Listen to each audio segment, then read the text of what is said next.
Good morning, everyone. Again, the same chapter. I'm here with some more questions. So now the question number 8 of 7P. 7P time waste ना करते हुए question पढ़ते हैं.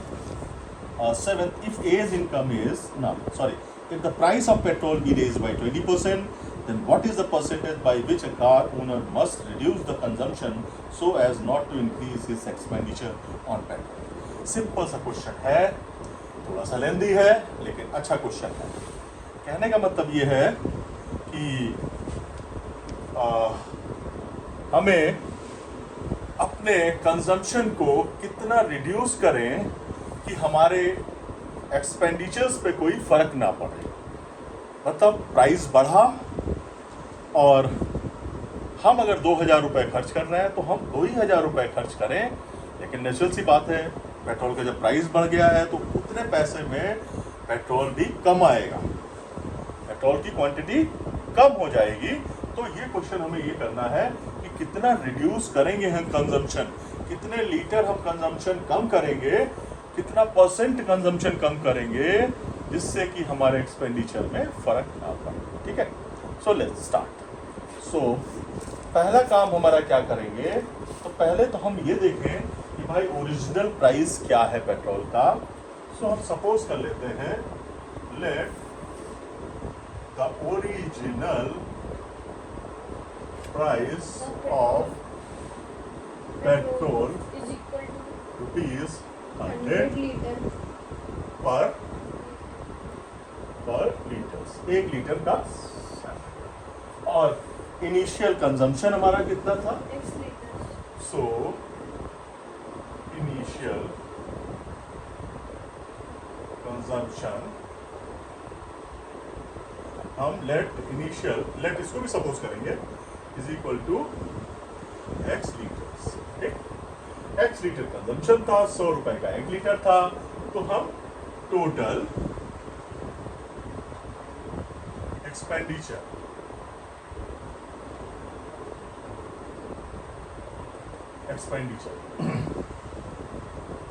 तो हमारा present आज की डेट में प्रेजेंट एक्सपेंडिचर कितना है, 100 into x is equal to rupees 100x हो गया हमारा प्रेजेंट एक्सपेंडिचर. ठीक, ये तो हमारा प्रेजेंट एक्सपेंडिचर हो गया.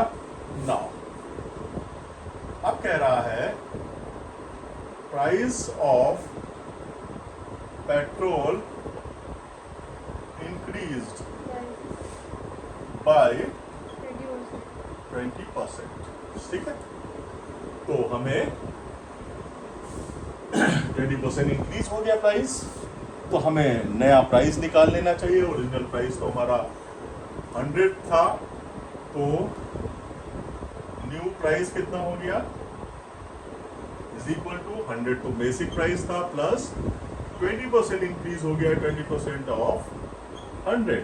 इसको सॉल्व करेंगे हम, तो इसको सॉल्व करेंगे 20/100 इंटू 100 करेंगे तो ये 20 आएगा. तो 100 प्लस 20 गिव्स यू रुपीज 120. ठीक है, अब जब हमारा नया प्राइस आया और हमें अपना एक्सपेंडिचर डिस्टर्ब नहीं करना है तो हम क्या करेंगे, एक हम अब हम वो भी सपोज कर लेंगे कि भाई नया हमारा कंजम्पशन क्या है, कितने लीटर हम पेट्रोल अब यूज करेंगे. लेट न्यू कंजम्पशन, उसको सपोज कर लेते हैं, न्यू कंजम्पशन y लीटर्स है. ठीक, तो जब न्यू कंजम्पशन हमारा y आ गया तो न्यू हमारा एक्सपेंडिचर, और new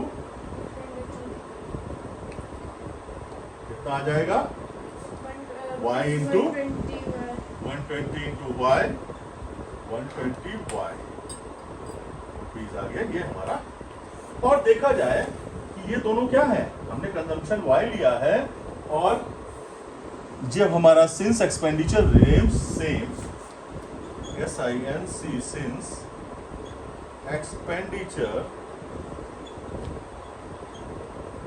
remains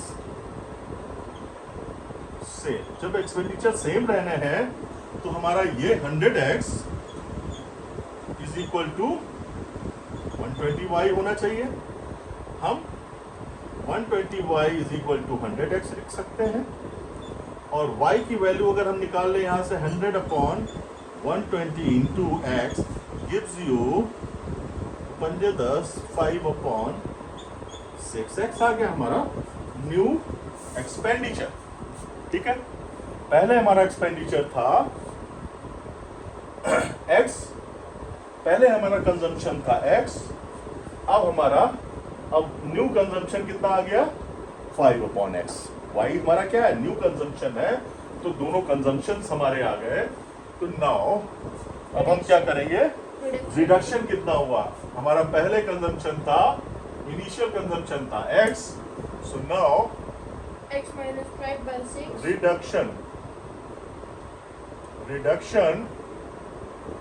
in consumption is equal to, पहले इनिशियल कंजम्पशन हमारा x लीटर था, अब हमारा कंजम्पशन हो गया 5x upon 6 gives you 6x minus 5x gives you x upon 6 litres, और ये भी लीटर्स ही है।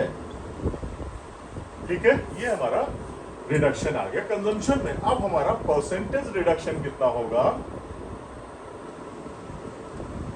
Is equal to reduction by original upon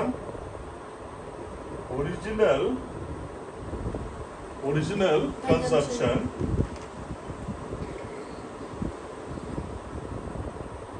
into 100 में फॉर्मूला हर बार लिखता हूँ।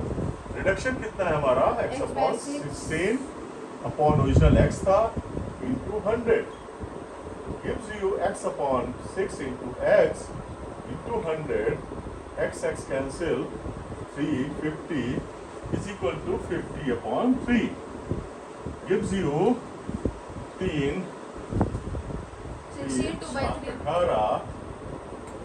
This is the percentage reduction. This is our answer.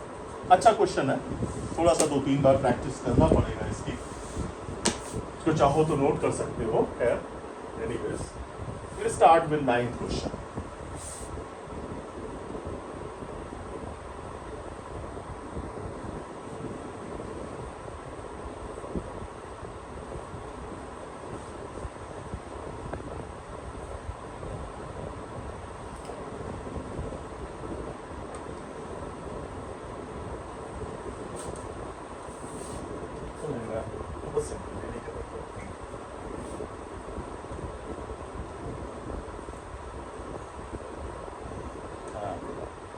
How much time it has, this question has taken? 8 minutes ले ली। Can anyways, 9 question, जल्दी से। हाँ बताओ भाई, 9 question बताता हूँ।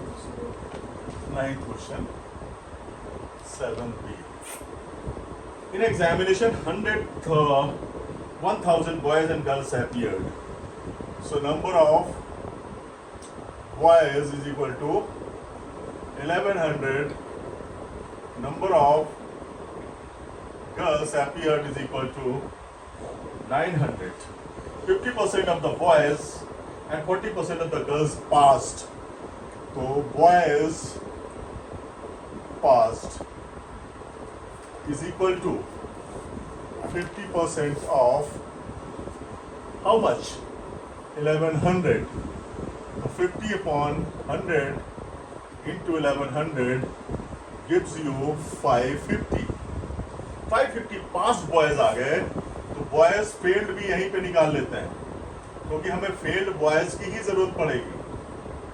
Boys failed is equal to 1100 minus 550, कितना आया है 550। अब आते हैं गर्ल्स। गर्ल्स पास्ट गर्ल्स कितनी है, 40% of 900 gives you 40 upon 100 into 900 gives you 360. Now GIRLS girls, failed girls कितनी है, इज इक्वल टू 900 माइनस 360, कितना आया भाई साहब, 540 आया। क्लियर? ये थोड़ा सा 540। अब हमें परसेंटेज निकालना है फेल्ड कैंडिडेट्स की। तो now total FAI failed candidates या स्टूडेंट्स कितने हो जाएंगे, 550 plus 540 gives you 1090। Yes. Clear? अब क्या निकालना है, percentage of failed candidates is equal to failed candidate upon total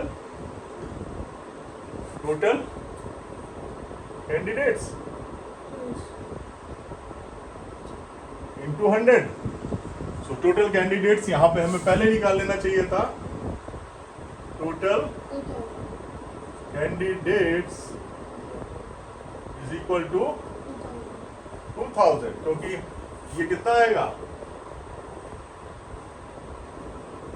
2000 gives you, fail कितना था, 1090 upon 2000 into 100।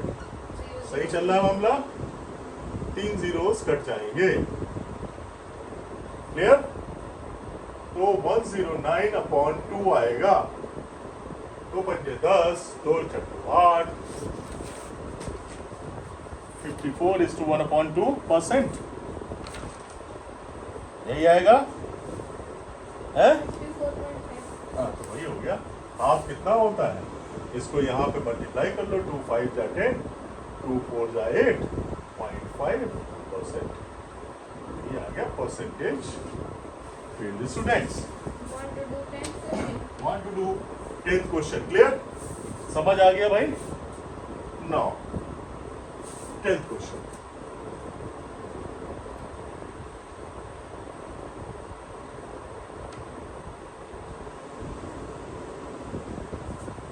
A candidate who scores 30% fails by 5 marks. हाँ? A candidate who scored 30% failed by 5 marks. A candidate, while another candidate who scores 40% and gets 10 marks more than minimum pass marks. What are minimum pass marks required to pass?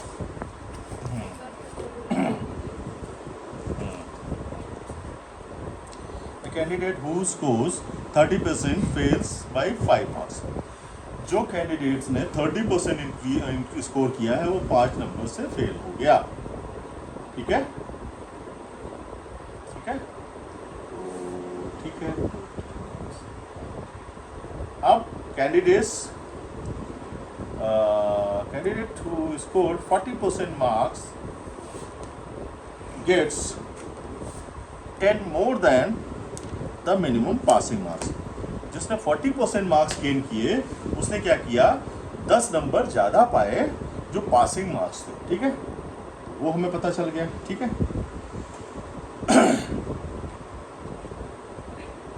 तो दोनों case में हम passing marks निकाल लेते हैं। दोनों case में candidate 30% marks gain Get the किए, passing marks base.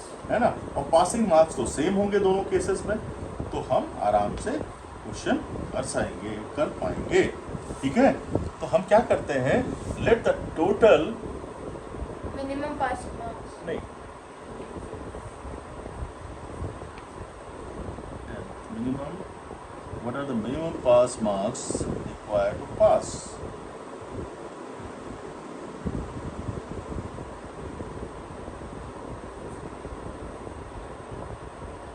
Let the total marks be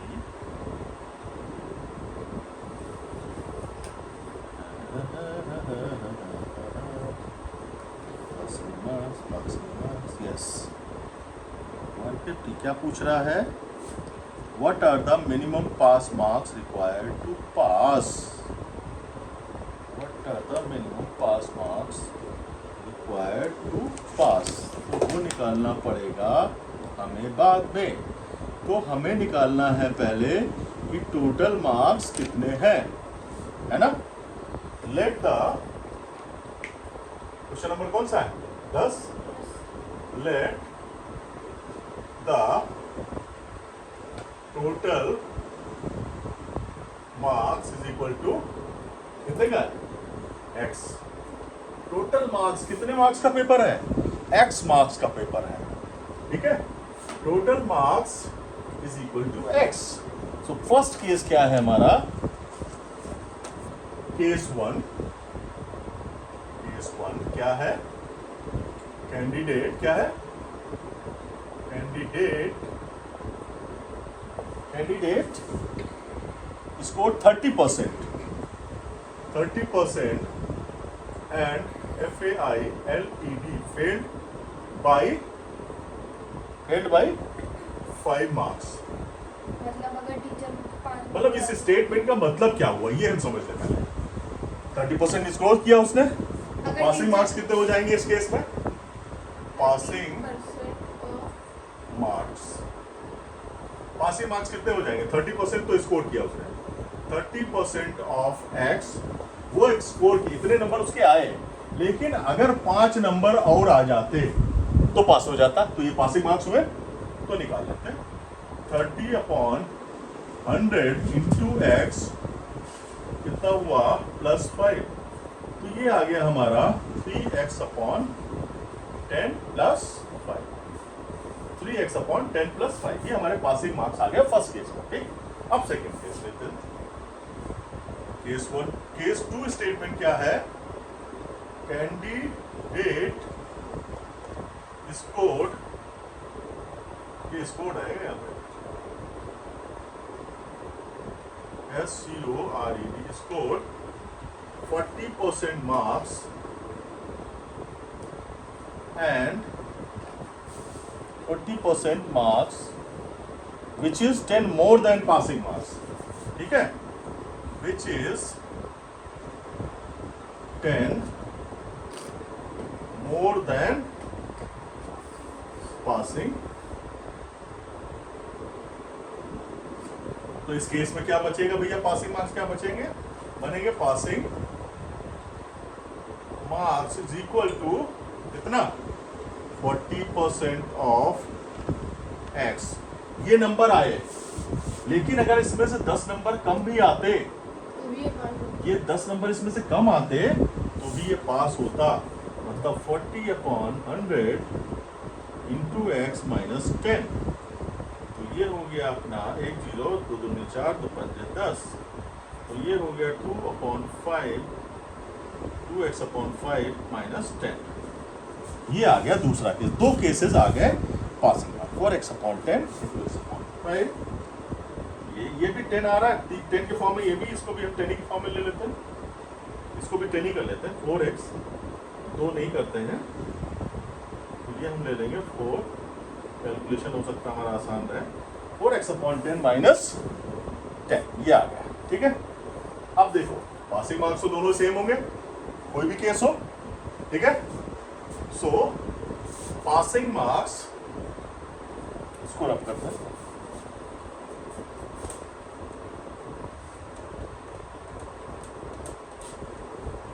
क्या हो जाएगा? Passing marks will be same in both cases, ठीक है? This implies क्या था? 3x/10 + 5 is equal to 4x/10 minus 10। यही तो है, क्लियर? समझ आया? अब हम x वाले एक तरफ कर लें। 3x/10 minus 4x/10 is equal to -10 minus 5। Clear? अब हम इसको कर लेते हैं -x/10 minus 15 minus minus cancel x is equal to 150। तो कितने मार्क्स का पेपर था? 150 मार्क्स का पेपर था। तो मिनिमम पासिंग मार्क्स कितने हो जाएंगे? तो required passing marks, so required passing marks क्या हो जाएंगे? किसी भी केस से निकाल सकते हैं। इसको ले लेते 3 इंटू 150 अपॉन 10 प्लस 5 कितना हो जाएगा? 0 गया, 15 दिया 45 और प्लस 5 कितना आया? पासिंग मार्क्स हमारे कितने आ गए? 50 पासिंग मार्क्स। मतलब पासिंग मार्क्स हमारे 50 आ गए। क्लियर? चलो हाँ भाई, ये बंद कर दो, ठीक है? हाँ? बैठा है, यहीं पे रखते हैं आज इसको।